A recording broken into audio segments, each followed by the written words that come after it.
NIOS कक्षा 10वीं विषय हिंदी पाठ 21 पत्र कैसे लिखें। इस पाठ के महत्वपूर्ण बिंदु पढ़ते हैं। पत्र के दो प्रकार होते हैं, औपचारिक पत्र और अनौपचारिक पत्र।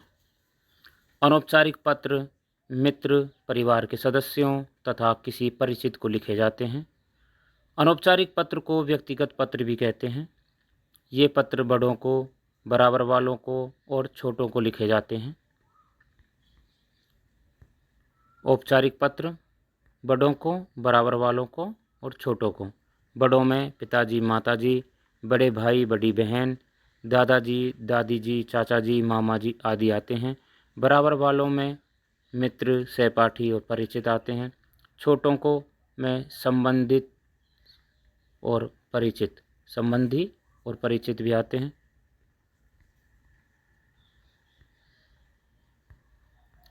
औपचारिक पत्र उन्हें लिखे जाते हैं जिनसे कोई निजी जान पहचान नहीं होती है।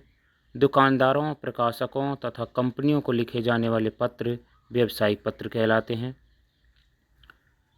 जो पत्र किसी एक कार्यालय द्वारा किसी व्यक्ति कार्यालय को भेजे जाते हैं उन्हें कार्यालयीय पत्र कहते हैं। आपके द्वारा माताजी को लिखा जाने वाला पत्र व्यक्तिगत या अनौपचारिक पत्र होता है।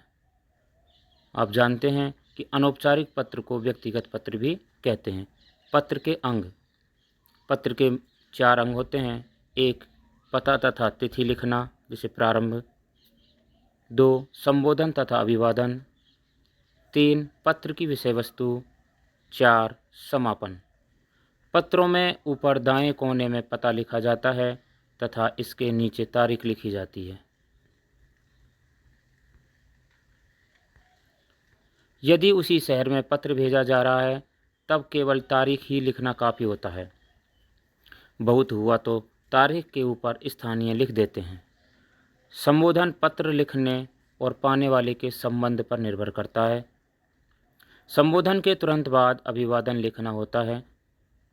पत्र में अभिवादन के बाद पत्र की सामग्री, जिसे विषय वस्तु कहते हैं, वो देनी होती है। इसे पत्र का संदेश भी कहा जा सकता है। समापन शब्द का प्रयोग संदेश कथन के बाद करते हैं, जैसे आपका बेटा, आपका आज्ञाकारी शिष्य, भवदीय, भवदिया आदि। समापन शब्द के नीचे हस्ताक्षर किए जाते हैं। प्रार्थना पत्र लिखते समय सभी बातें सम्मानपूर्वक लिखी जानी चाहिए। अंत में कृतज्ञता प्रकट करनी चाहिए। औपचारिक पत्रों में विषय स्पष्ट रूप से लिखना आवश्यक होता है।